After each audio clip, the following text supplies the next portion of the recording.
అమ్మవారి ఉపాసన ద్వారా సాధించలేనిది లేదు. ఒక్కటి గుర్తుపెట్టుకుంటే చాలు.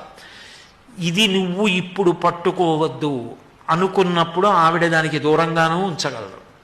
ఇది ఇప్పుడు నీకు అవసరం అనుకుంటే అది ఇవ్వనూగలదు. ఆమె ఇచ్చిన అనుగ్రహం, ఇవ్వకపోయినా అనుగ్రహం, అందులో ఏదో ఉంటుంది, లేకుండా మాత్రం ఉండదు. అది మాత్రం పరమ సత్యం. నాకు తినాలనిపించినా మా అమ్మగారు నాకు నువ్వుల గుండ అన్నం పెట్టకపోతే నాకు వేడి ఇప్పటికే చేసి ఉంది, ఇంకా తింటే దగ్గొస్తుందని మా అమ్మ పెట్టదు. మా అమ్మ పెట్టకపోవడంలో నా క్షేమం ఉంది. మా అమ్మ పెట్టినా నా క్షేమం ఉంది. పెట్టినా పెట్టకపోయినా ఆమె పాదాలు వదలకపోవడంలో భక్తి సంస్కారములు ఉన్నాయి. అటువంటి తల్లి కొలువైనటువంటి విజయవాడ పట్టణానికి లోటెక్కడుంది?